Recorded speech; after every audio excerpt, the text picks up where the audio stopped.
Well, good morning, everyone. Ken Craybill here. Rosa, did you want to say anything as a word of welcome here before we get Yeah, yeah, started? yeah. I just want to thank everybody that is here with us. I just want to remind everybody that we are recording the session. If you want to speak, you can come off mute, but if you're not speaking, please remain muted so we can control the sound. Yeah, that's everything. Thank you so much for your time. Um, and I'll pass it on to Ken. All right. Well, good morning. I just want to mention too that if any of you are having any tech concerns, that Carolyn Sargent is there too. You can see her and feel free to contact her if you have any questions. I am delighted to be here. Happy Thursday to all of you. My name is Ken Craybill. I use he, him pronouns. I live in the West Coast in Seattle, Washington. Coming to you this morning. I would make a request that if you are not talking, that you be muted so that we can hear one voice at a time. But I will invite you at times to go ahead and unmute and speak, or to use the chat box as you wish. So we have an hour and a half today. I know that you all work in housing and housing related and homelessness related places. Just by brief way of introduction, my own background and history is working in homelessness here in Seattle, Washington. Many years with healthcare for the homeless, and worked in a large shelter at Downtown Emergency Service Center, as well as in other facilities.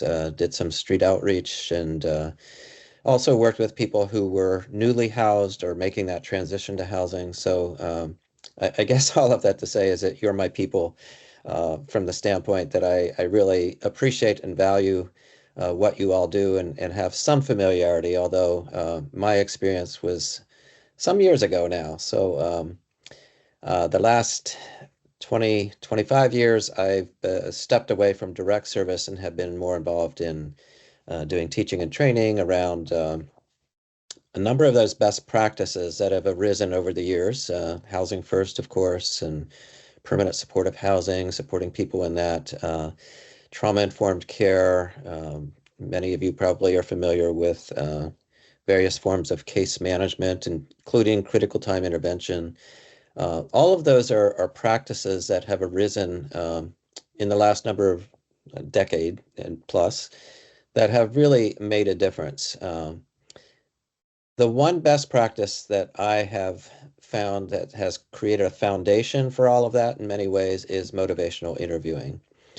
And I'm so grateful that motivational interviewing is something that came along, because for me personally, it really spoke to my core values as a person, uh, human being, as a social worker, which is my background and training, my faith values, my world values, my humanistic values, all of those. So MI, of course, brings along a sense of real compassion and kindness, but also with skill. And so it was that combination that drew me to it when I was first introduced in the early 1990s to motivational interviewing. So in terms of who you are, I got a little bit of background about the kinds of work you're doing, but of course I don't know you individually. I also don't know to what extent you've had exposure or training in motivational interviewing. My guess is that some of you are quite adept and familiar with MI. You've attended workshops, you practice it with a sense of kind of mindfulness in how you practice.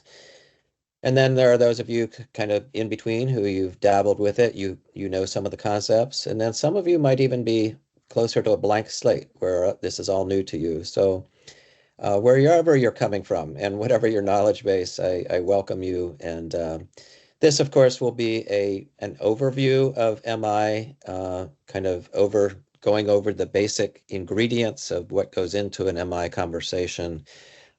So I'll be showing some video, I'll be talking to you, I'll be inviting you to respond to me when I pose some questions, and so I invite you to do that as you wish. I'm going to start with kind of a big picture view of kind of how I try to come forward in my life with my attitude towards other people. And I'll just say, I think probably like you, my view of human beings is varied, right?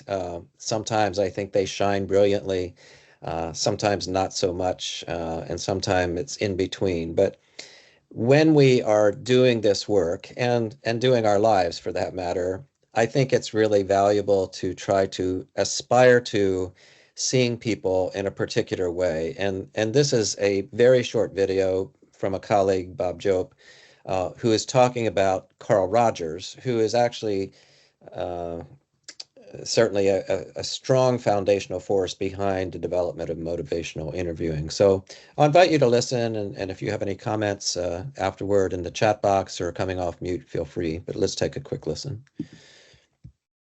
Well, yeah, from what I'm seeing, it's maybe still not functioning properly. I'm going to move ahead and I'll just summarize basically. Some of you heard it. Okay. Basically, he's talking about Carl Rogers viewing people as a sunset if you let them be. And he talks about how, you don't try to manipulate or change or get a sunset to change. You just live with it and see what evolves and changes. And of course, every sunset is different and looks different at different points in time, second by second. The idea, of course, being that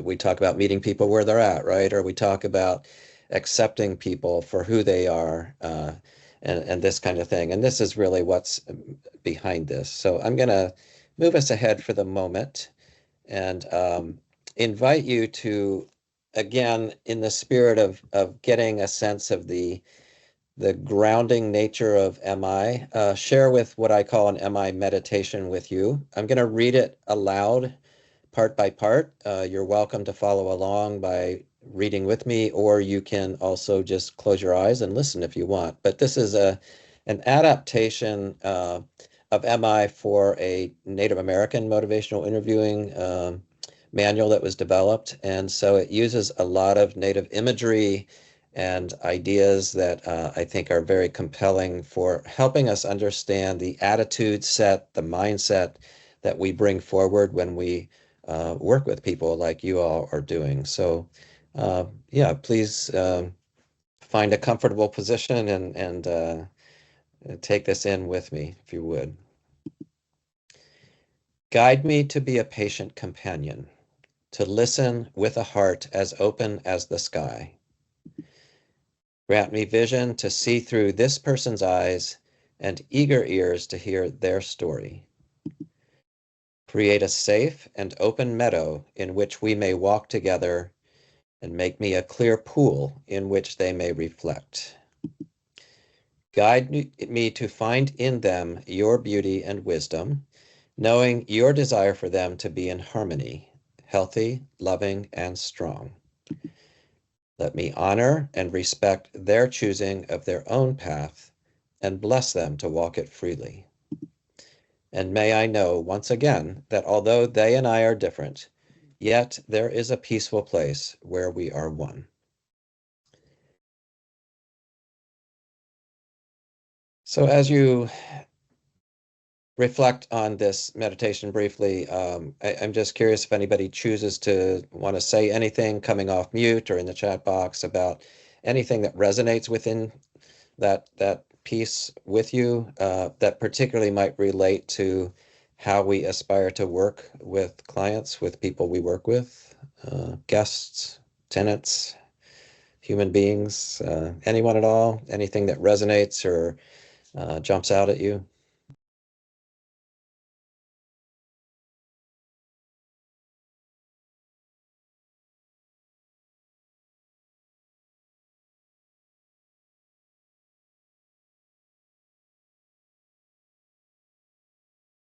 Yeah, Melody, thanks for going first. I like the let me honor and respect the choosing of their own path. Yeah. Yeah, really honoring autonomy, right, of choice. Indeed, it can be hard. We we have this tendency to want to fix people and think we know what's best for them, and try to compel them even to follow that pathway. And it's not that we don't know things, but we know that people choosing their own path is really very important. All right. Well, there are a number of things in here that really speak to what we call the spirit of MI, or the mindset, the heart set, the guiding nature of being with people, and how we guide conversations, how we companion or partner with people, how we listen first and foremost in a particular kind of way, and how we seek to understand what their stories are, and what their hopes are, what their needs are, and really listen to that in a way that creates also this trauma-informed, safe, and open space in which people can feel freely to talk with us, um, which means we have to act in trustworthy ways, right? And and we need to have a kind of a, I don't know, a hope, a level of honoring people's inherent worth and potential, and see that they, within them, regardless of their circumstances, regardless of their behavior, that I believe within every human being there exists a desire to live in harmony with others, with themselves, to be healthy, to be loved, to belong, to contribute, all of those things that I think if we all dig deep enough inside, we know that that's at the heart of what our true desires are, and our true self, that we want to be that person. Um, and so how do we help people move in that direction? How do we respect and honor their choosing of their own path and bless them? And then how do we recognize that we're all in this together? We're all walking the face of the earth together. And in many ways, we have so much more that's in common than different, right? Um, yeah, seeing a few more notes here. I agree. I think to myself, I could be you or you or you, right? It's almost an accident that I'm me. I could have been anyone. Yeah, we can be born into all kinds of circumstances or have experienced all kinds of things. And so every time you meet somebody, Caitlin, you're saying that you might have a judgment, but you feel that connection. And of course, when you mention having a judgment, it makes me always think that I don't claim any longer to be non-judgmental. I just think that that's too far of a reach. But I can suspend judgment, and I can open myself up to feel a sense of respect and loving kindness towards other, on my good days at least. And so that's partly, I think, what this is about, is being human. And Rush says, may I know there's a peaceful place where we are one. We can struggle in this work, but need to trust and remain hopeful about the process. Yeah, so true. And said with through the eyes of someone who's probably been at this for a while, and recognizes that the ebb and flow of this work, and that we have to remain uh, trusting that sometimes because of what we do, and sometimes in spite of what we do, that people do find ways forward oftentimes.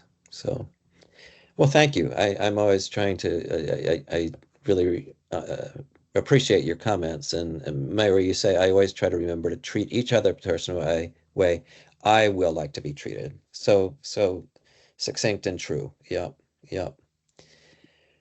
Well, three invitations here. I invite you, as you are already doing, to help co-create this training through your comments, your questions. And so thank you for already starting to do that. I invite you to reflect on your own interactions that you have with people that you work with, and that might even include your colleagues, right? But reflect on what you already do well, because I'm convinced that you do, and that you have meaningful conversations with people, helpful conversations.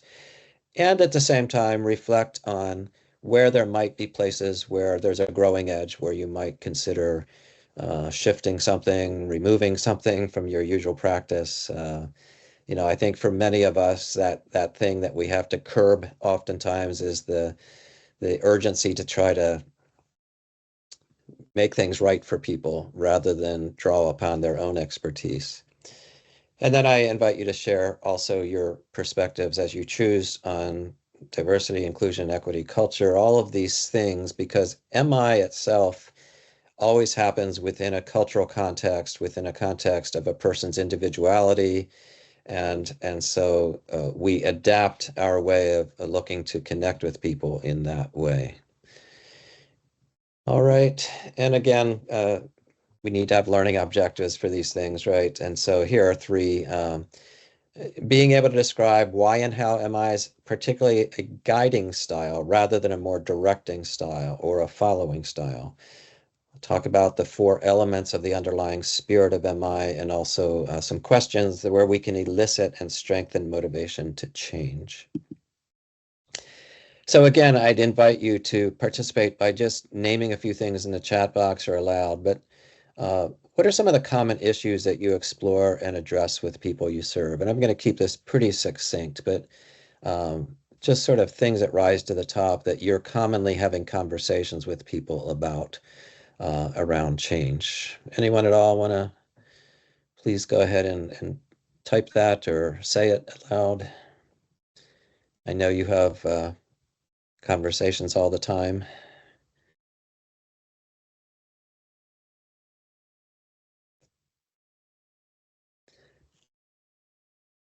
Feeling as if everyone is rooting against them. Yeah, wow. Yeah, yeah. So that sense of feeling under-regarded, not appreciated, not loved, and probably having experienced that, right? Accessing hope. How do we remain able to move ahead in the spite of the obstacles, right? Lacking housing and resources obviously is a big one, right? Um, I'm going to put a few things on the chalkboard here that I'm going to guess that you also probably end up talking with people about.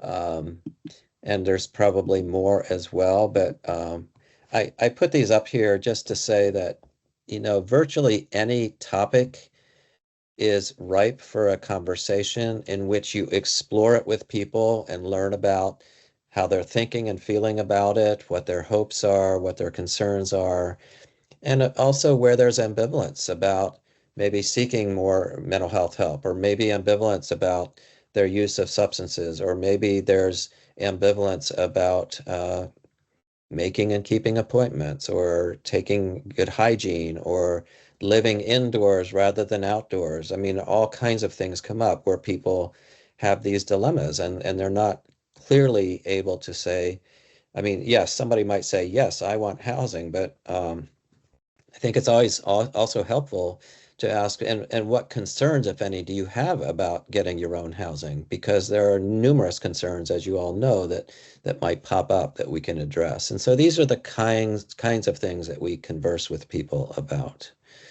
Addiction issues, natural supports, yeah, living in survival, moving towards more of a, uh, you know, living in a more kind of interconnected way with people, that sort of thing.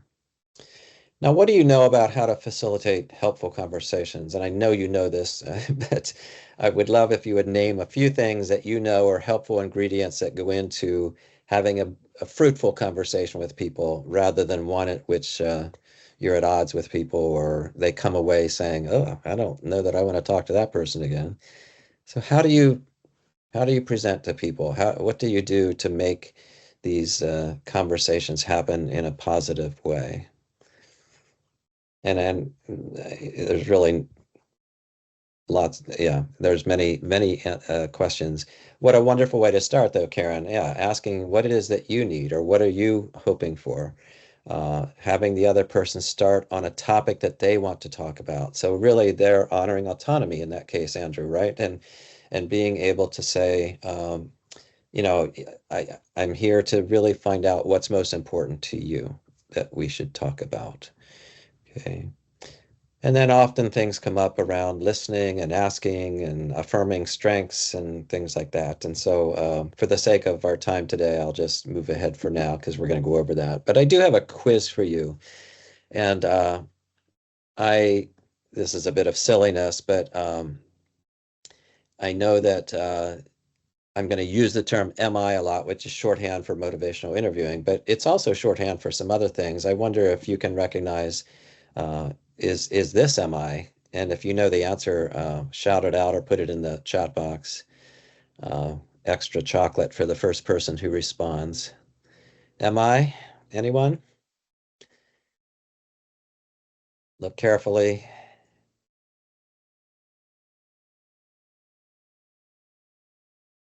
It's not RI, it's MI. I'm not hearing anyone, so I'll give the answer. It's the state of Michigan. It's also motivational interviewing. Okay. How about this? Is this MI? No worries, Michaela. No worries. Okay. Well, it turns Wolverines. out that, what'd you say? Wolverines. Wolverine. Okay. Got it. Got it. Um, the image here is a heart, but it's also, there's a very fancy word for it called a heart attack, which is a myocardial infarction, which is also MI, which is used in medical speak. But so there's that. And I'm sorry if there's lag time for folks. I was not aware of that. Uh, what you're seeing here is the original cast of the TV show Mission Impossible, MI. But again, none of these are here what we're talking about because we're here to talk about this. And so um, motivational interviewing is something that defines change and working with people around change in this way. It's a particular way of talking with people about change and growth to strengthen their own motivation and commitment. So there are a lot of things we could emphasize here. The particular way is something that has to do with how we talk with people and how we create a flow of conversation that moves along and becomes focused and then exploratory. It also talks about how we use the skills of MI with reflective listening, asking open questions, affirming, summarizing. And the whole point of this conversation is once we've identified a topic and we explore it, we're seeking to tap into people's already existing hopes and aspirations and motivations and help them explore that and then move towards, hopefully, a commitment to taking some kind of action in the direction of that change.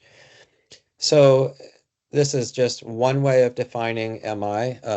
Another way of defining MI in a more folksy way is helping people talk themselves into changing. So rather than us talking people into changing, how do we help people talk themselves? And of course, we do that through lots of asking and listening and reflecting back. There is a brief history of MI. You already know that it, as I mentioned, a lot of it stems from the work of Carl Rogers. William Miller is the one who really sort of put MI in its current form back in the 70s and 80s. It comes out of the addictions treatment field. He noticed in addictions treatment that there was a lot of shaming and blaming and telling people they had to break down their defenses so that they break out of that denial in order to be ripe and ready to make changes. Well, it turns out that that didn't work particularly well for most people. And so through the last 30 plus years, as you can see in that first title, it says preparing people to change addictive behavior. And that's where MI started. But gradually, MI over the years has come to embody an approach that is useful in virtually all of health and human services, in schools, in prisons, in anywhere where people are having conversations with people about change. All right, I'm just going back to your comment, Michelle, focusing on what people have accomplished in building confidence. That's a huge part of this too, right? Tapping on what you already, your strengths already are and how you've applied them and how you might apply them. So there's a lot more I could say about the history of MI, but all of that to say is that it keeps evolving. And so these different editions of MI have come out. The fourth edition just came out at the end of last year. If you choose to purchase it, great. It's very expensive right now, so you might choose to get the third edition, which you could probably get for $5. Um, they're both very good. There's not a huge amount of changes, but I would recommend if you are interested in reading either the third or the fourth edition of MI, if you can get your hands on it. Now I'm going to show another video. I hope that it works. If it doesn't, with me pressing start, maybe it will work for you. I'm also going to try to play so that I can show the subtitles, so at least we can read along. So this is called lifting the burden in motivational interviewing, which is kind of an odd term, but the burden that it's referring to is that you and I, don't have to fix people, change them, or do anything to get them to do anything. In fact, that's counterproductive to how we work with people. As you well know in your own personal life, I'm sure that when people tell you what they think you should do, most of us step back or run away and say, no, you can't do that. Well, the same is true in our helping relationship. So how do we lift the burden of our own sense of urgency to be helpful, quote unquote, by getting people to change? And so let's take a listen. Cool graphics in this one too, if you want to pay attention to that. But I'll invite you to take a listen. It's about 2 minutes, and then we'll ask you to let me know what resonated with you as you listen to this. Okay, here goes.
Any comments, things that kind of stood out to you that are relevant to working with other people?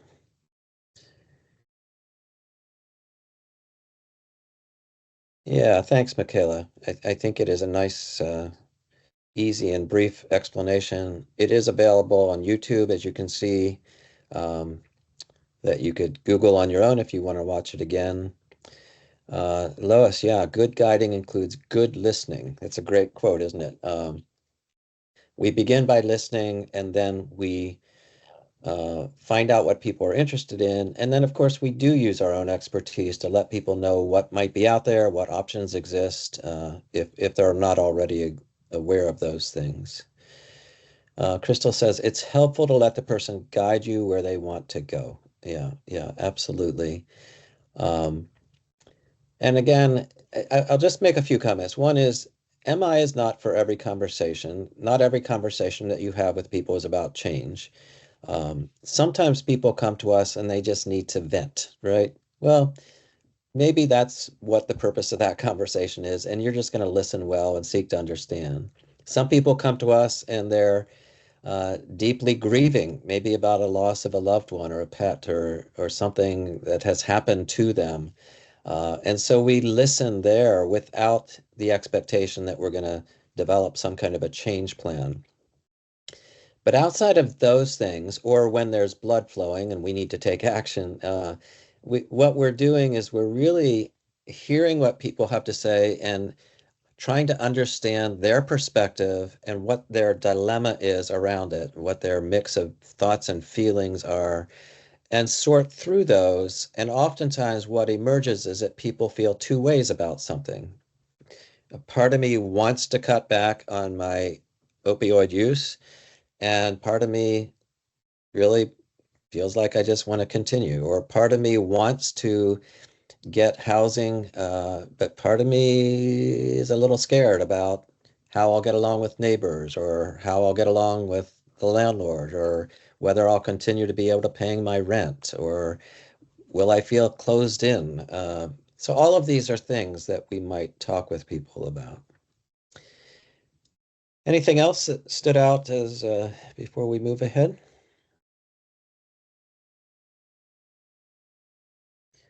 All right. Again, these slides will be available to you. I'll send slides to you in PDF format. You can also, as you choose, uh, watch some of these videos. And I'm also planning to send along a set of handouts that will have a lot of online resources as well as some good reading material for you, hopefully. But we'll move ahead here for now. And just look at, and I apologize, I think it's before lunch for most of you, so you're probably already hungry, or maybe you're eating already, which is great. But I'm going to use some food metaphors here for you. But there are certain ingredients that we put into these conversations, if you will. And they include what we call the MI spirit, the attitude set, the mindset that we bring forward. And we'll go over these more specifically. Four tasks that we use to guide the flow of an MI conversation, from engaging to focusing to evoking to then planning. We have four core conversational skills that we use. Many of you are familiar with the term or the acronym OARS for open questions and affirmations and reflective statements and summaries. And there are different types of change talk. And change talk here is referring to what people say to us that indicates any kind of interest or willingness or commitment to make a change in a particular direction around a particular topic. And so, as we'll look at these in more detail too. So these are roughly speaking the main things that go into the stew or the casserole or the salad of MI.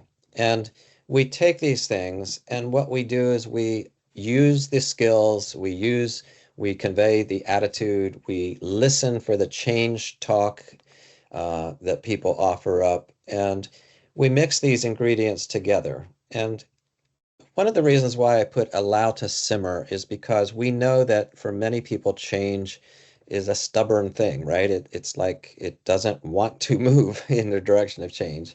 That's true for us personally, often for as well. And so change doesn't come easy, but change can and does happen.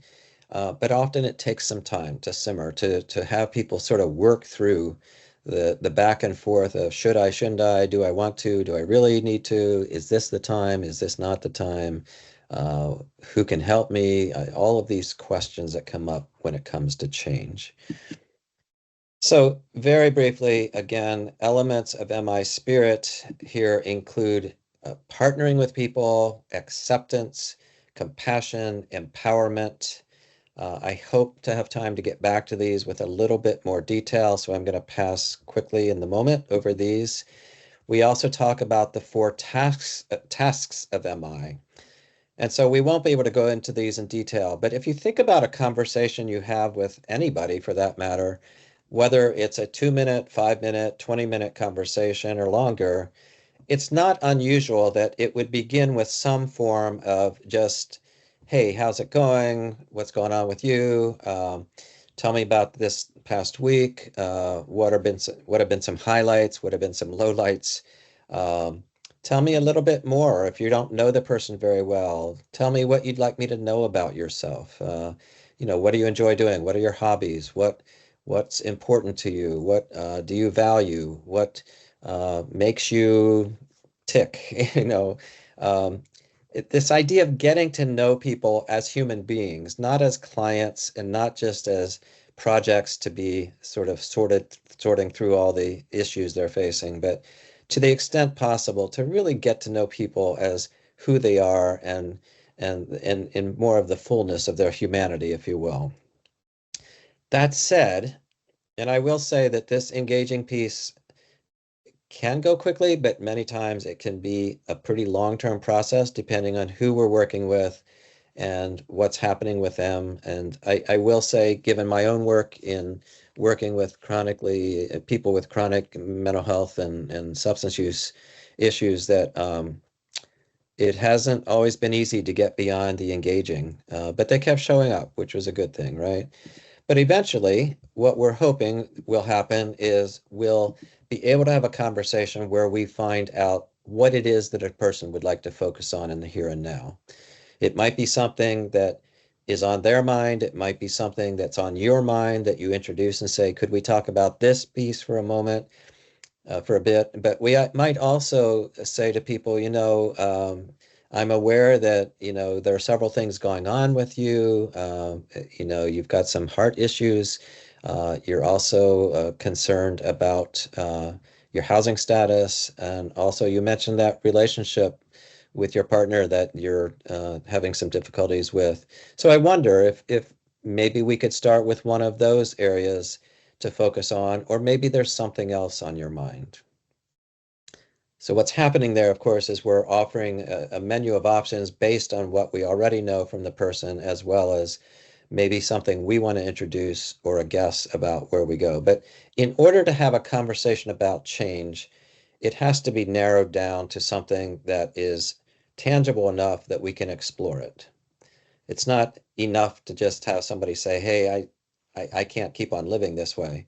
I mean, that's a good starting point, but you're not going to have a lot of talk about change until you begin to explore what that means and what are the details of not living this way are to that person or what their hopes are. And then we move into what we call the heart of the conversation, really, and evoke. We invite people to tell us about, you know, related to getting housing. What we might say, why is this important to you? What makes this important to you? What are your reasons for wanting to get housing? And of course, we might assume what they are, but many people have other reasons that we might have them articulate.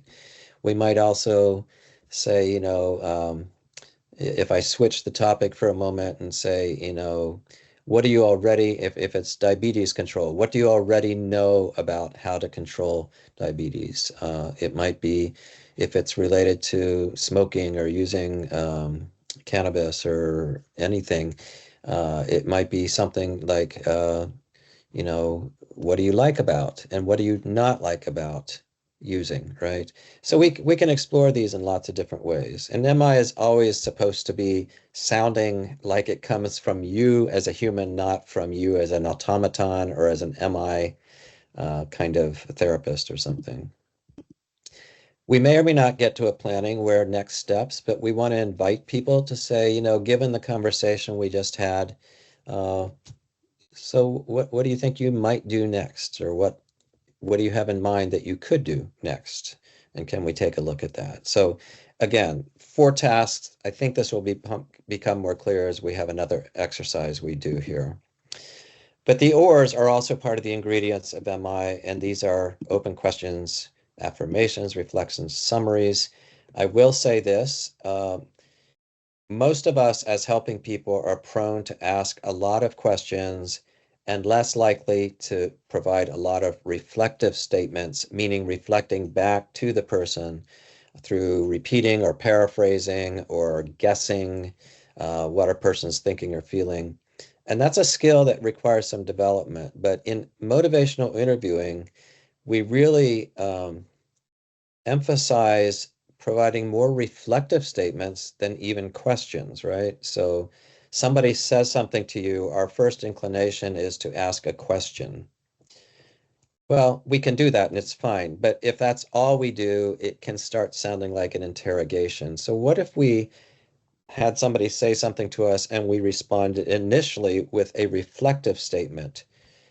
I get a sense that you're hoping to, or you're wondering about, or you're concerned about. And then they elaborate on that. And then maybe you reflect again. So this is really what's most important in the moment. And then you maybe ask a question. But that's the rhythm and flow that we often use in using these OARS. So I mentioned change talk before, and this is a concept that comes from the work of people, linguists, who have listened in on language of people talking about change. And one way of categorizing that is they engage in preparatory change talk, which might be akin to stages of change where people are in contemplation, right? So they talk about often, and I'll say we, when we talk about change, talk about, I'd like something to be different. I wish I could do that or do that. So I'm going to just use exercise here as an example, but I'd like to be more fit, right? I'd like to be able to um, feel better and get better sleep. The ability change talk might be, I think I could maybe uh, get out and walk more or run more or join a gym, or I think I could probably um, take stairs instead of escalators and elevators, right? So anything small or large that a person states that they might be able to do is a way of preparing for change. And if I did that, I think I would feel better overall. I'd feel stronger. I'd feel healthier. And so I have reasons to change, right? And I need to change. There is an urgency here. Something's got to give. And so when people start feeling that importance or urgency, then we start hearing a readiness potentially to move into what we call mobilizing change talk or taking action. I will, I promise, I'm willing. I even made an appointment yesterday. I bought some new running shoes. I fixed the chain on my bike, um, on and on, right? Let me just pause there. I've been talking a lot, I know, but that's the nature of a brief overview. But any comments, thoughts at the moment, as I've talked about these ingredients? Again, many of you are perhaps very familiar with these. For some of you, this is newer. Uh, Wherever you're at with that, so be it. Well, I do want to sort of demonstrate all this through some video demos that I'm going to share with you. And again, I hope that they work. The very first video, which is about 3 minutes or so, is actually a how not to do MI. And in this case, I'm using this video because I like the way it's been designed and developed. But it's talking with somebody, it's a dentist talking to a patient about their tobacco use. So I think we can all relate going to the dentist, and some of us can relate about tobacco use, but you could put in place of tobacco use, of course, lots and lots of other things. But I'm going to ask you to listen to this video and comment, if you will, on several things. One is, what are her hopes for David, the patient? What are her methods to try to make change happen? And what's the outcome? How does it land with David? So again, I'm going to go ahead and play this. I'll try to play some subtitles and let's see where it goes. Always beware of people who say they're here to help, right? And yes, Karen, Michaela, you both nailed it. She's not listening to him. He shut down. And yet she still has these hopes for the patient, right? That he'll improve his dental, oral health, and all of that, right? Um, what are her methods? Uh, well, what do you think? How would you describe her methods? of getting him to change. Being very judging, yeah, judgmental, forcing, yeah, being pushy, uh, fear-based, you know, trying to evoke guilt, shame even, right? Um, and so all of these are things that she's doing with the best of intentions, but they're having the opposite effect. They're pushing him away.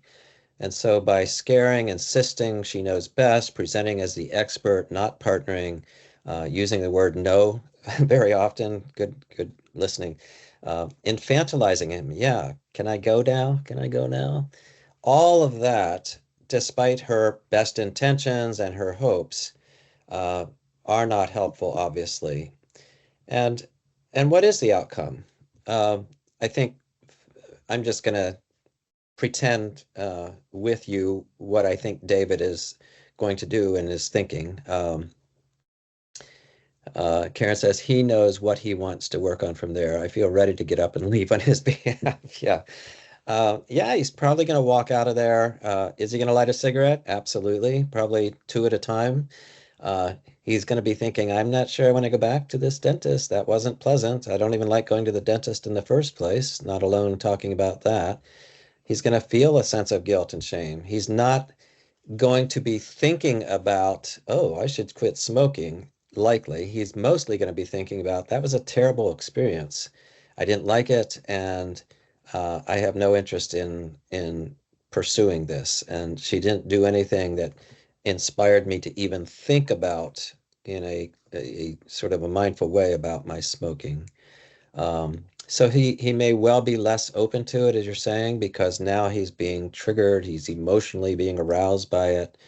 Um, and yeah, she came in with a script, right? Pretty much. She knew what she was going to say. She knew, and lucky for her, she can go back and chart exactly what she said and did and call it patient teaching. But the effect on the patient was not so effective. And so she came with a plan. She knew what she was going to say, and she said it. Sadly, not a great outcome. So let's when people help in this way, and sometimes it's we do it in more subtle ways than that, but sometimes not. But when we employ what we call the fixing reflex, this reflex to just get people to change and act as the experts, what happens? And so here's another brief video in which Bob Jope talks about the fixing reflex, and also when we do want to offer advice or information, how we might do that. So let's take a quick listen to this. Um, Sorry about the delay. I'm seeing some comments about turning up the audio. From what I can tell, I've turned mine up to the highest level, but I'm not positive I've done the right thing. But my apologies. I hope you can hear at least a little bit or read the script. Uh, so any thoughts on that video?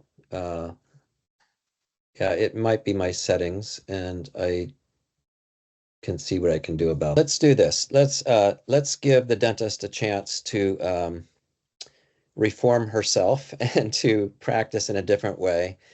And so we'll take a look at this. I'm going to see if there might be a way to. I'm making a change here to the sound, but in the meantime, I'm going to go ahead and play this video. And again, I'm going to invite you to take a look at and listen for what her hopes for are, and they remain the same, so I'll answer that question. But her methods change and the outcome changes. So let's take a listen. All right, so briefly, let's just deconstruct this conversation. But what would you describe as her methods? What does she do differently this time around?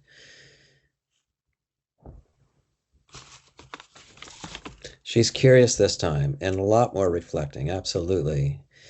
A lot more sort of showing interest in him and what he's thinking. She uses some humor, absolutely, which makes it a little lighter and easier, and uh, uses her own personality. Conversations back and forth like a tennis match. Nice, yeah. Ask permission to talk about, right?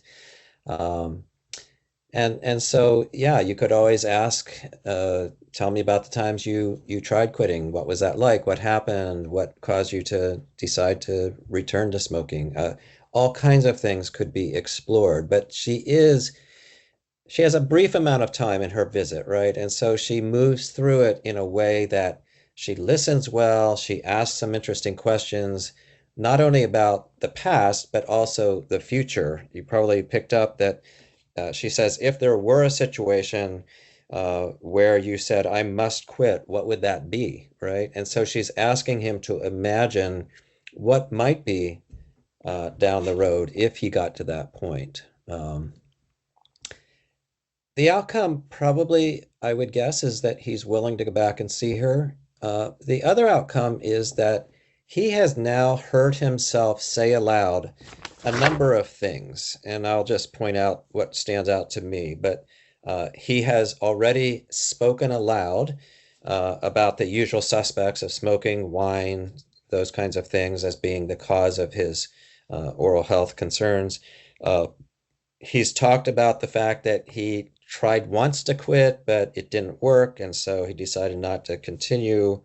Um, he just talks about the fact that he's been smoking for 40 years, and he heard himself say that, right? He put it into words. And he also hears himself saying, I can't see myself changing now, which is an interesting statement, isn't it? Because he's also noticing his smoker's cough. I think you all picked up on that. He's also maybe thinking about the future and longevity and health, quality of life. Um, he also heard himself say, wow, it was prostate cancer and open heart surgery, and that still didn't make a difference. He might have a few lingering questions about, what's that about, right? But he was heard, he was listened to, and now he's going to walk away. And is he going to light a cigarette when he walks away? Absolutely. He's not committed to quitting. But even that cigarette is going to look different, feel different, and he might even see that as a way of remembering what he just said. The reason I'm emphasizing what he just said is that one of the principles of motivational interviewing is that we know that people tend to be persuaded much more by what they themselves say to themselves and to others than anything that they hear from you or I. And I think if we think about our own lives, we recognize that what we think about and then put into words, put it out there, that it takes on a new life, a new power. And then what if somebody reflects back what that was, and you say more even, and they ask you an interesting question, and you say even more. And so it's in that simmering, stewing part of this conversation that he is likely to be more ready to walk away and down the road, whenever that is, as he drives or the next day or in the shower or whatever. I wonder if I should do something about this smoking. And it might be as simple as that. He might end up talking with friends. He might just observe what he's doing. He might even try cutting back for a little bit and see what that's like. We don't know. But what we do know is that that conversation created an openness and a readiness for him to consider stopping smoking much, much more so than the first conversation. And that's really the beauty and the magic of MI is that we invite people to explore and to be able to think for themselves and ultimately talk themselves into changing, hopefully. Any comments, thoughts on this second video? And Michaela, I like that she mentioned that she was concerned after understanding him more. Yeah, I think that's exactly right. She heard and then she was still able to express her concern in a genuine way. And what was interesting is she even invited him to action. That would be to talk about it next time that they get together, which is a great plan in terms of where he's at and what he's ready for. Other comments, thoughts?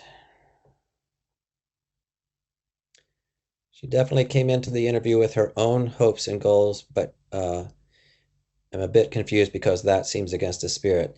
Yeah, if I may, Melody, I think what I would say is that she came in with her own hopes and goals to listen to him and to find out what's most important to him. And I think that's different than her coming in with her own goals. Now, she still is on the side of improved oral hygiene. There's no question, right? And we're all on the side of positive change.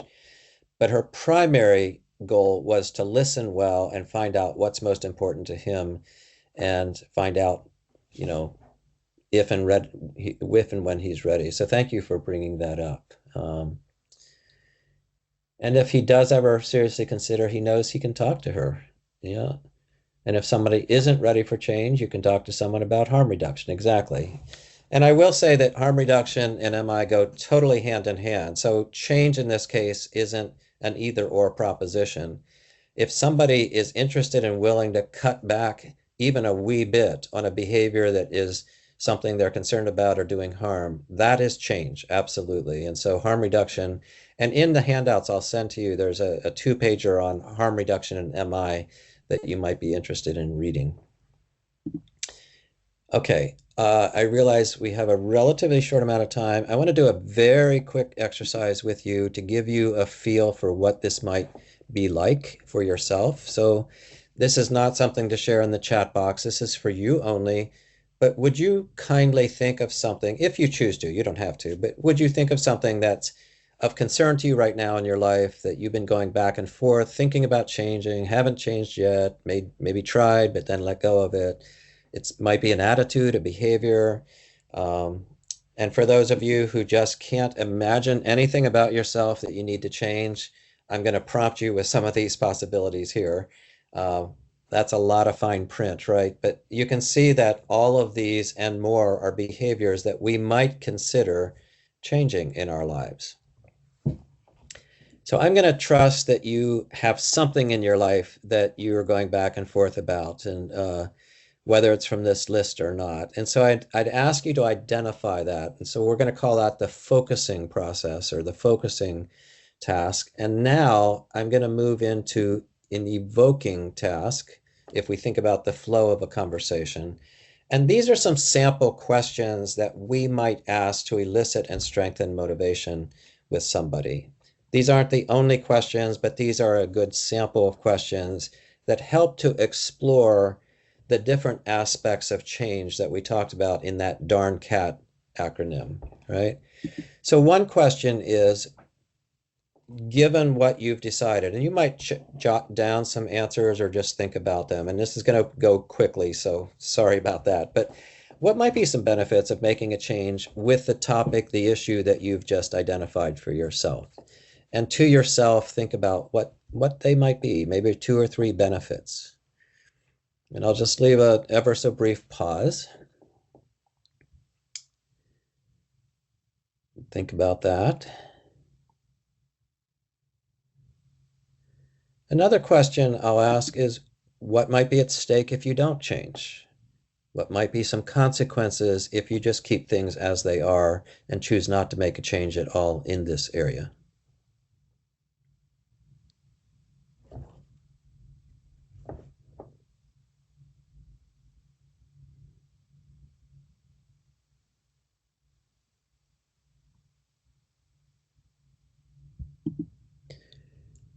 So here's a question about how you might make a change if you chose to make it in order to be successful. What do you think would work for you? So this is not a planning phase. This is simply brainstorming how you might go about making a change in this area, because there are many pathways to change, many pathways to recovery.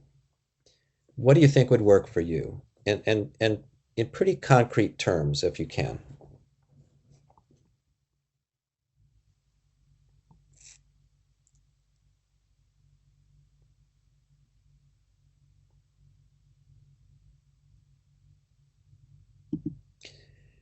What would you say are the 3 best reasons to change? 2 or 3, whatever. But this is a little bit connected to benefits, but there might be other reasons to change that come to mind. And there might be some that rise to the top as the very top reasons to change. So here we're asking to prioritize a little bit in terms of importance to pursue this? What are your very best reasons to change for you?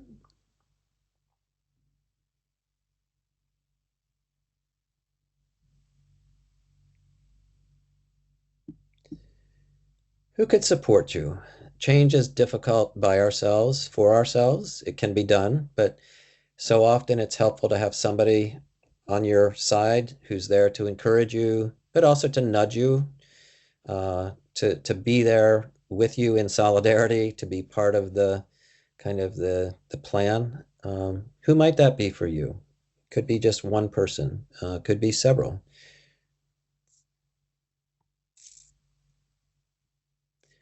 And then the last question I'll pose is this: what next step, if any, might you be willing to take? What would be a very next doable, measurable step that you could take that would move you in the direction of making a change in this area?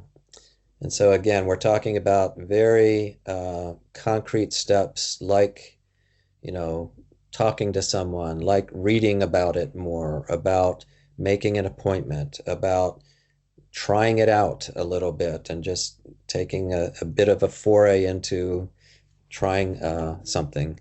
It might be trying something different in a routine that you have. It could be any number of things. What happens, and we're not going to have time to debrief this per se, but what happens is when people are met in the way that the dentist met David in the second video, and when we have conversations with people in an empathic, understanding kind of way, that people tend to feel and experience uh, the interaction in these ways. And so all of these things that you see listed here are, of course, things that we would hope clients would walk away with after talking with us, uh, including wanting to come back, right? And so it becomes our goal, going back to that concept, of not so much determining what the goals, patient goals should be, but to determine what the patient themselves, the client themselves, the person themselves would like to pursue. And of course, uh, if it turns out that somebody's main goal is to get some ID, replacement ID, and you look at them and you see all kinds of other issues that you think are much greater, I think we all recognize that we start with helping the person get their ID, right? Because sometimes this builds trust and builds the ability to take on bigger changes as we go. Well, I'm going to do this. I'm going to very quickly move through what we call the spirit of MI, and then I'm going to show you a video, which is actually an outreach video, street outreach video, and we'll use that as kind of our closing because we have about 10 minutes yet. But just to talk about the spirit, because this is what drives and is at the basis of everything. Um, when the authors started teaching MI in the 80s, they said they focused a lot on technique, and that is important, but they also found that something was missing. And what they felt like was they had de-emphasized the importance of having an attitude set, a spirit in which people felt accepted and honored and all of that in terms of who they are and their autonomy. And so it was almost like teaching them the words, but not the music. And if you're a music lover, uh, the words are great, but they pale in comparison to listening to the whole thing, right, with the music. So we talk about these four elements of partnership, acceptance, compassion, empowerment. And so briefly, we're talking in partnership, we're seeing the other person as already having their own hopes and aspirations, but also their expertise and their abilities to change that they maybe utilized in the past. And so we come alongside them in a dancing method rather than in wrestling with them. And of course, as soon as you start doing what the dentist did in the first video, you've got a wrestling match going on, and it's not going to be helpful for anyone, right? Acceptance has several different pieces to it. One is this just general sense of prizing people's inherent worth and their potential. My own work in homelessness over 18 years showed that I often would underestimate people's inherent potential and or overestimate people's inherent potential. It was hard to get it right sometimes. But I want to show you something here that is an image of an individual who um, I think most of us would look at and say, not much potential there. There, but for the grace of God, go I, kind of thing, right? We can see that Edwin, his name is Edwin Gibbons, he's publicly put his story forward, but there's a lot going on, not to mention substance misuse and mental health challenges and racism that's rained down upon his head and stigma related to homelessness. And he lives on Skid Row in this picture in LA and had been living in Skid Row for many, many years. But somehow people saw in him and he began to see in himself his inherent potential. And this is Edwin today, having received housing first and public supportive and supportive housing, having gone into rehab for his substance use issues. And there's a whole story of recovery there, including recovery from homelessness in general. But it's a great illustration, I think, of an image that is possible, not always even likely, I suppose, given my own experience, but it's possible and we just never know. And so we plant seeds to help people develop as they can. I hope that you have before and after images, if you will, of people in your life like this. So acceptance is that, but it's also about providing accurate empathy. It's about supporting autonomy. It's about affirming people's strengths.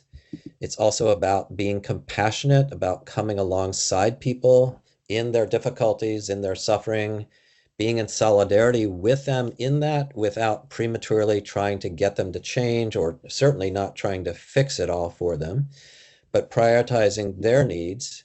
It's also practicing with compassionate detachment, which may or may not be a term you're familiar with, but uh, MI is a great antidote to burnout. And when we practice in this way, in a healthily detached way, right? Not getting overly involved, not getting under involved. This allows us to continue in this journey of helping as we experience the ebb and flow of it all. And then lastly, we talk about empowerment. We can't directly empower people, but we can create conditions under which people can experience and see and utilize their own power uh, with the help of others. And so there's a great saying in MI that we often refer back to is if we're with somebody and we view them through the lens of you already have what you need in terms of motivation, in terms of reasons to change, and together we're going to find that. That's a really helpful way of thinking in a shorthand about the MI experience. All right. I have a demo video here. It's going to go a wee bit after our time together, and if you absolutely have to go, I certainly understand that. But this is a video with Raquel, colleague, who is interviewing JC, who both Raquel and JC are people who are peers involved in peer recovery themselves, but also in helping others in peer recovery.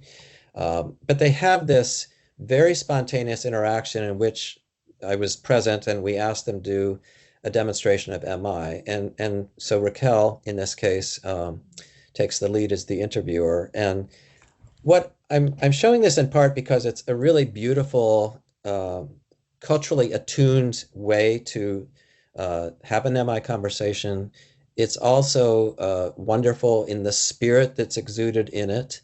And it's something that I think demonstrates that MI isn't some staid uh, kind of conversation that happens in the four walls of an office necessarily. So I play this partly because of who you are and the work that you do, but to see that MI can look very differently in different settings. So let's take a listen and maybe we can debrief briefly. So here goes. All right. Well, maybe let's go is the word of the moment because I know many of you have other job responsibilities. It would be lovely to debrief this, but maybe you can do that on your own or even watch it again with your colleagues and see what you think. But there's a lot here, as some of you have commented, in the richness of this. I love, Caitlin says, this lady's a master, warm, gentle, soft. I'm sorry, they're listening hard, but staying soft. I think that's a really beautiful phrase. So thank you all. I really appreciate being here. I know it felt a little rushed and we had a few glitches, but thank you for hanging in there. And I wish you all the best. Take care.